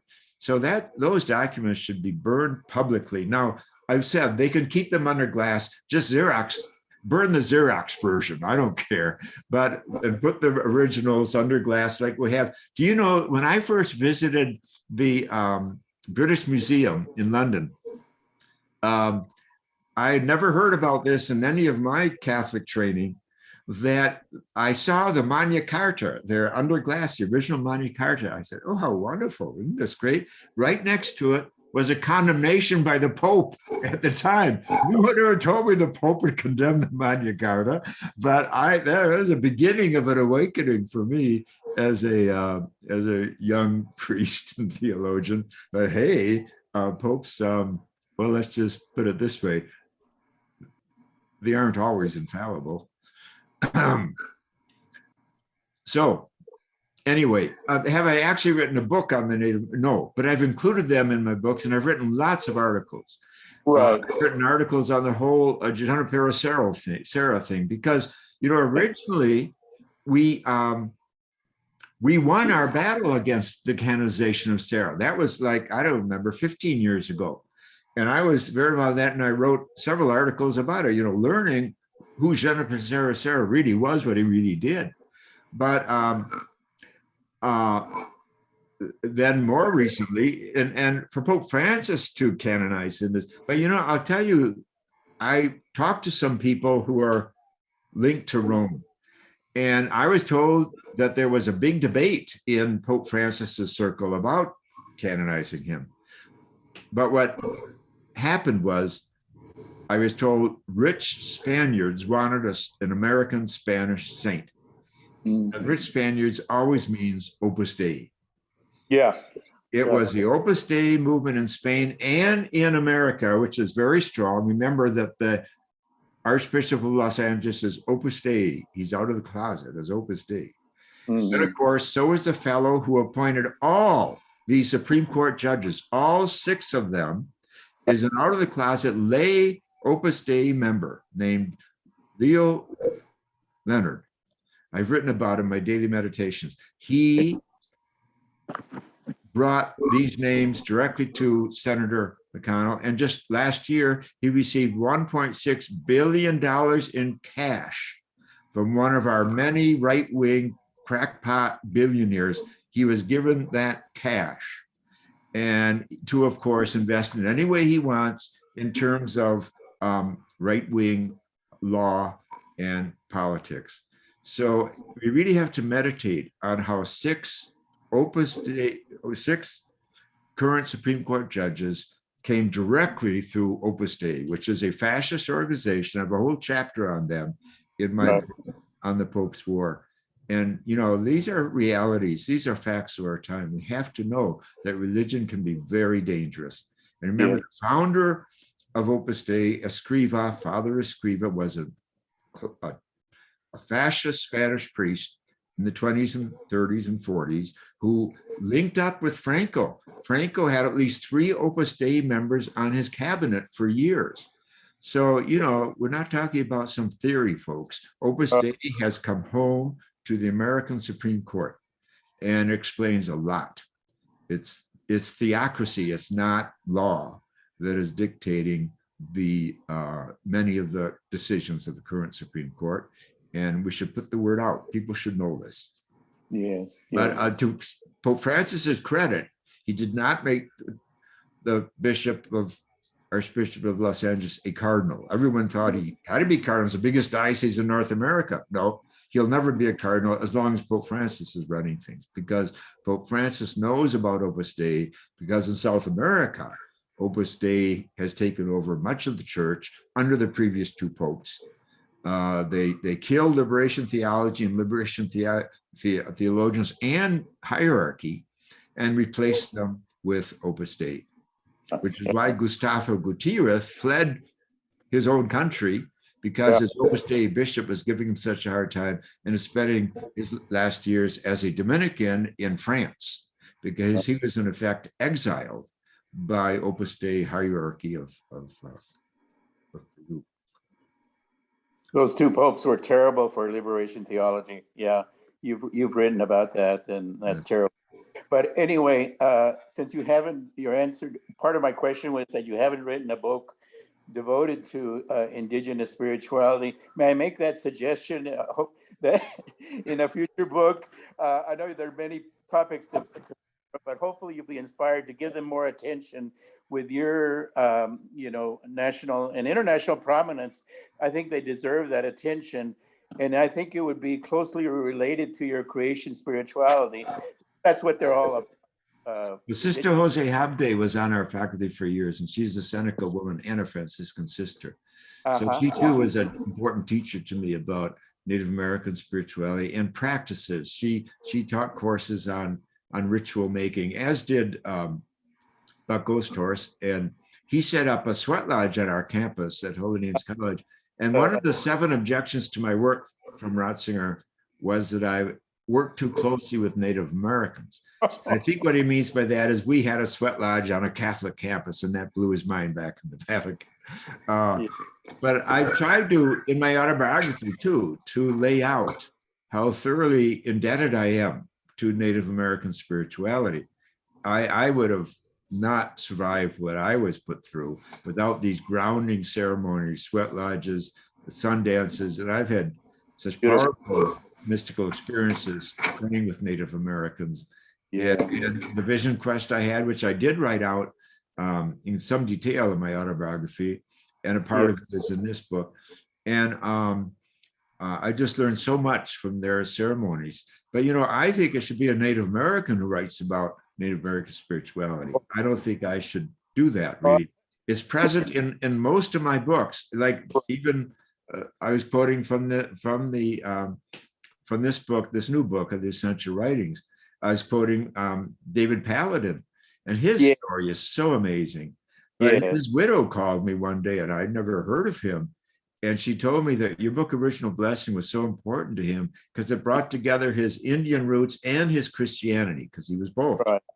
And she asked me if I would write commentary on an exhibit she was doing of his paintings for a museum. And that's when I first learned about him. And then I went to visit her, and she told me this amazing story. She said, often, now her husband was a real shaman, and he had suffered very much.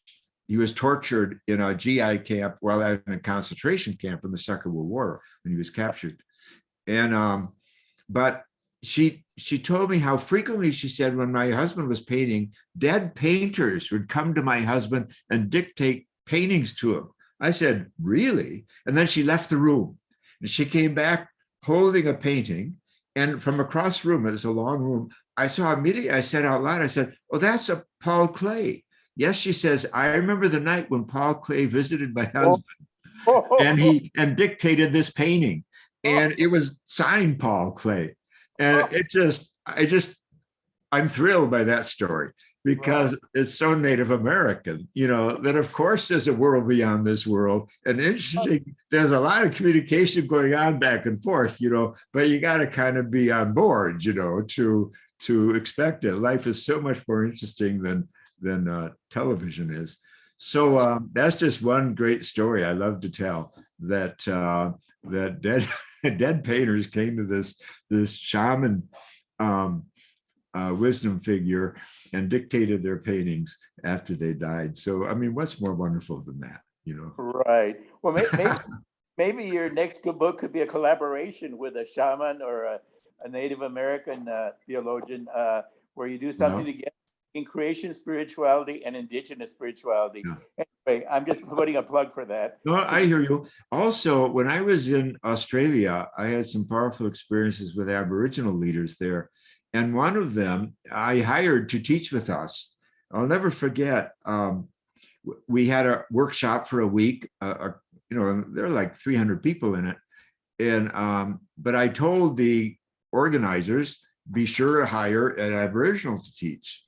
And at the end of the workshop, I know Joanna Macy was with us teaching, and MC Richards, and I brought a number of faculty with me. And the very last day, we had the faculty got up and stood up and kind of spoke a thank you to the people. But this guy's name was Eddie Kneebone. And when it was his time to speak, he said, this is the first time in my life that I've been invited by white people to teach them. He broke down and cried. Oh. And of course, I'll never forget it. But think about that. It's such a simple thing to ask someone to teach you, you know, invite them into your church or your synagogue or school or something, but that he had never been asked. And it took an outsider from North America to even propose to the organizers to invite such a person. But he and I became good friends, and he taught me so many things. And he was interviewed in a book on creation spirituality and the dream time. It's amazing what he says, because he would listen to my lectures, and he said that creation, what Matthew Foss calls creation spirituality, is our dream time. So Yes. people like Buck Gostor, so I said, he just appeared at our door. He had, for 10 years, he'd been getting dreams that he should work with white people because they're running things and they aren't very smart. That was the dream was telling. But he kept turning his back on the dream, but finally he couldn't resist it. It kept Right. coming. So he looked around the country and he heard about our program. He looked at different programs, heard about us. He and his wife packed all their belongings in their car, which is typical of an Indian, that you can get all their belongings in a car, and drove across country. He showed up at my school, Holiness College, and he said, he told me about his dream. He said, I'm here to help you because, white people aren't very smart. So I hired him and he taught classes on Native American spirituality and then he did rituals and so forth. So that's how we first met. But, when he left after 3 years to start his own center in Washington, state of Washington, he said, Matt, he said, first of all, he gave me his pipe that he'd prayed with for 24 years. I have it over here. And when I left the sweat lodge with this pipe, I was utterly surprised. I mean, there's nothing more sacred to a Native person than their pipe. I ran into Aisha Trish, Louisa Trish, who's on our faculty. She's a Yoruba priestess. The Pope didn't know we had a Yoruba priestess on our faculty too. But anyway, I ran into her with this pipe and I told her what happened, that Buck gave me this gift. Oh, honey, she said, that's more powerful than being ordained a bishop. She said, that's a power thing.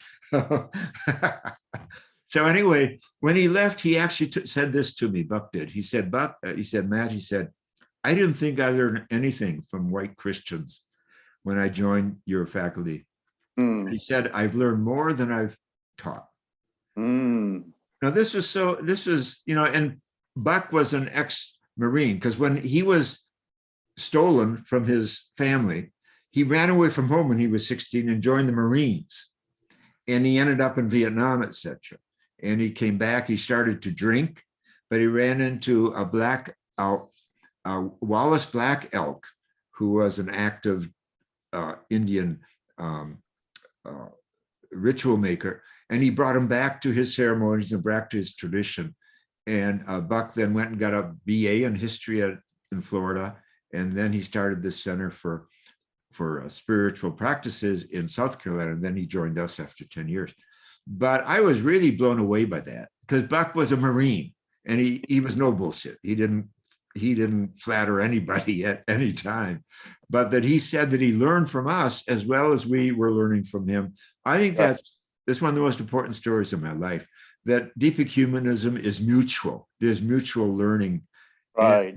And Christians aren't without something to teach others, as well as we're here to learn from others. It's absolutely Spirituality is all about is that openness, that deep ecumenism.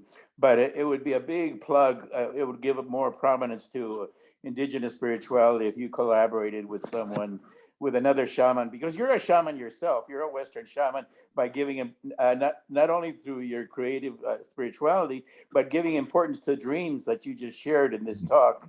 You're a shaman also, Matthew. But getting with another day. I appreciate your point, and I'll certainly keep it in mind. Sue, would you like to ask a question? Please. Bye, Matthew. Thank you. Thank you. Hi, are you sure there's time? We have, yes, there's time for one more question. I just wanted to say hi, Matthew. Hi. God, I wish I went to your school. Lordy, Lordy, Lordy.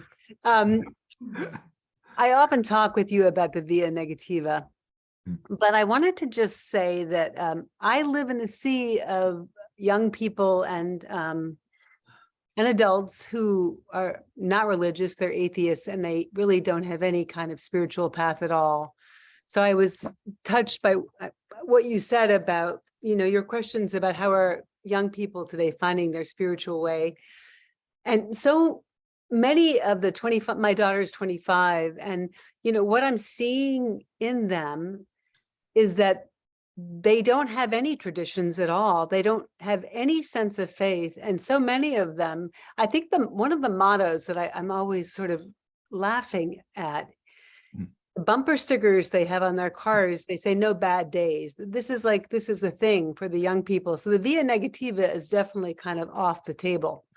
Um, and so, how do we get them into the path, onto the path of creation spirituality? And I think what you're doing with the cosmic masses and, really kind of drawing into the via positiva is the way to do it. But I am really just wondering, how can we get people sparked, and especially young people who are now, among all the young people I know, they're drinking way too much. Mm. So many of them are on medications for depression and anxiety. Mm. So many of them are really addicted to their iPhones and to social media, and they're miserable because they're comparing and despairing all the time. And they're staying really busy with that and not making any room or space for quiet and silence and the place where the spiritual path begins. I'd love to talk with you, and there's not time for this now. I would love to be able to find ways to reach people who really don't have any connection to religion or to any roots in spirituality at all. How to reach them, how to entice them. And your books have changed my life. I told you I came to this late. The people I know won't read these books. They're really shut down and suffering. And many of them addicted in various ways. So what to do? And especially for the young people, because they are the hope for all of us and for this world and for this earth. Yeah.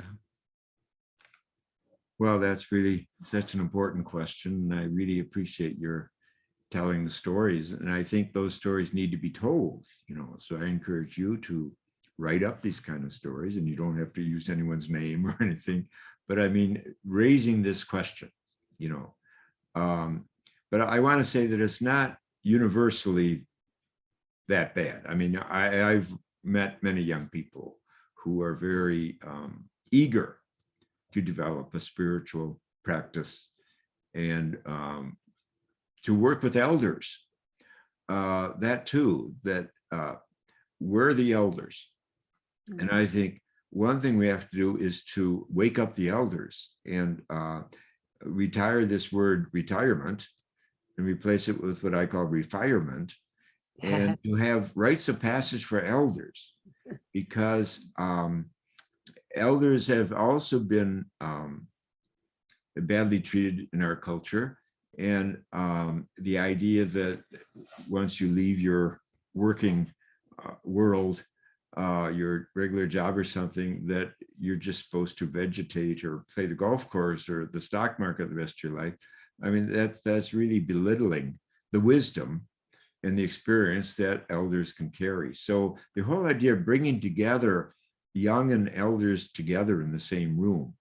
Now, this workshop I attended, the Festival of Faith, the last event was a panel, but they weren't at a table. They were in a living room setting on a stage. They were in couches, but there were like 8 or 10 people, and I would say they were all under 45 years old.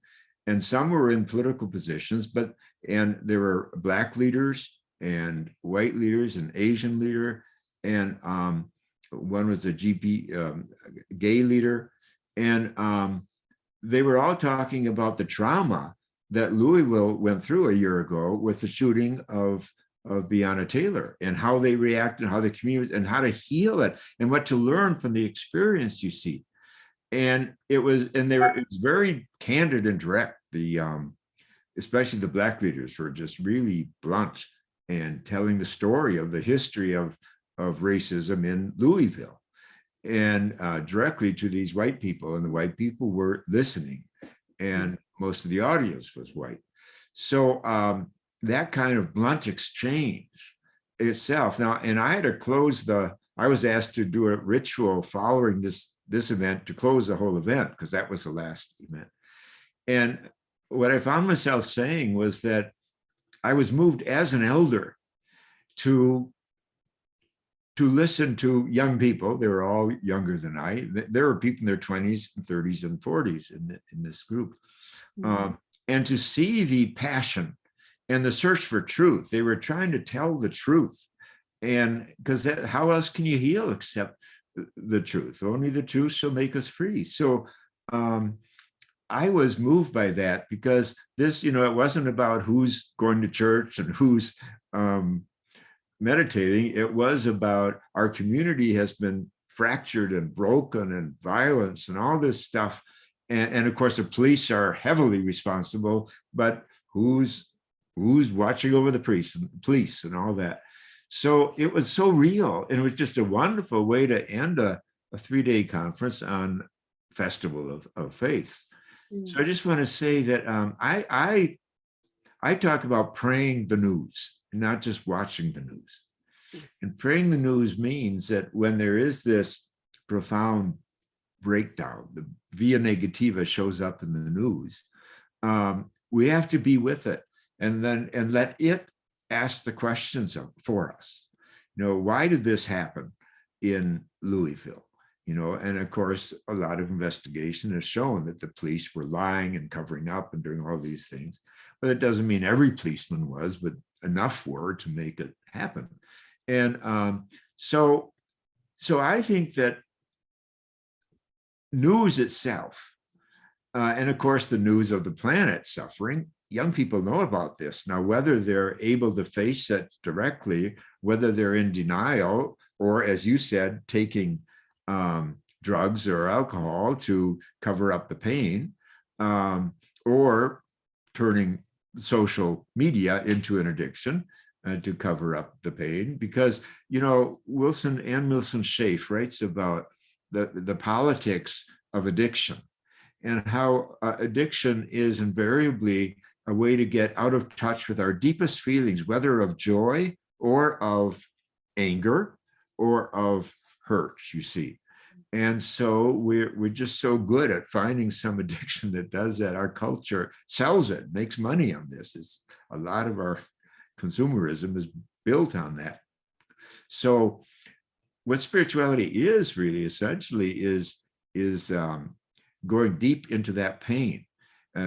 Father B. Griffiths used to say that for many people, they don't experience God or spirit except through despair, through breaking down. That despair can be a yoga, he said. Despair can be the beginning of a deeper journey, a spiritual journey. And of course, people in AA know this, and all the spin-offs, Al-Anon and the rest. I've had so many people tell me that Al-Anon is their church, much better church than going to church. That there the truth comes out. You're in a circle and the truth comes out, and you're supporting one another. And that's what the real meaning of healthy religion anyway. So is it possible to get, and I felt, by the way, when I ended the event with this simple ritual and telling of my own experience among them, I felt a great deal of, or should I say, interaction from this. The leader of the Black group was a young Black woman who had lived on the streets for years, but now she's running a group called Hope Bus or something like that. But she was very articulate, and she kind of took over the conversation on us. But she was right next to me, because I had us hold each other, stand with each other's shoulders like this. And she was squeezing me every time I made a sentence about eldership and about their courage, observing their courage come forward and their truth telling and all this. I mean, I was very moved by it. And so these young people, they do want elders. They know they can't do it alone. And they want to feel that they're being supported. It's not that we have the answers. And they said it to each other. All 8 of them said, no one here has the answers. We're all in the dark trying to find them. But that's what the dark night of the soul means. You're in the dark. You don't know how it's going to end. But at least you're honest about knowing that you're not running things and that you're not in charge. And so you go through it like that, but to go through it together. And to be able to talk about the dark night of the soul, like I did and the dark night of society and the dark night of our species today, this gives them a kind of context. It gives all of us a kind of context to have a naming of what it is we're going through. And in the dark, of course, like in a sweat lodge, everyone's the same because you don't see the differences. You don't see whether you're black or white or red skin. You don't see age. You just hear the prayers and you feel the suffering and the sweat.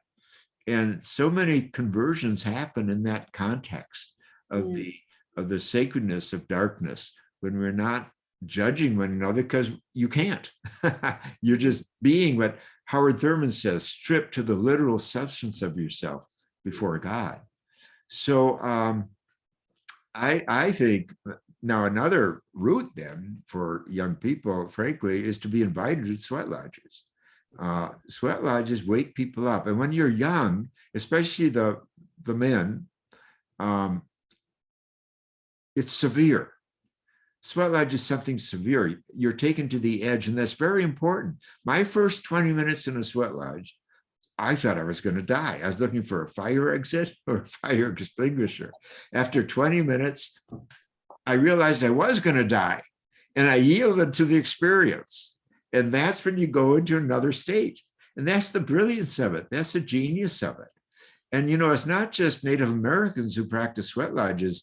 In the old days, Celts practiced it. They practiced it in China because we had a student from China, mainland China, in our master's program, and he did sweat lodges with us on campus. And he told me, our ancestors talk about sweat lodges, etc. So this was just a brilliant way that our ancestors dealt with pain, physical, spiritual, emotional. And but you kind of have to make yourself vulnerable. The idea that prayer is a soft cushion with air conditioning in the summer and heat in the winter, that's weird. That's really weird.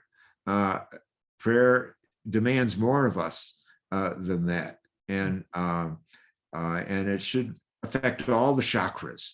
That's why dancing is an important part of prayer, that it engages all the chakras, and especially the lower ones that is so ignored in our culture. So I just think there are ways to reach young people. Yes. Well, before we all come to, because I'm in Louisville. You're in Louisville. Oh my God. And I'm a video maker, and I actually filmed the making of the elemental puppets. And I'm so happy that you have that experience with the Hope Bus, the stage show. Wow. And So you were there.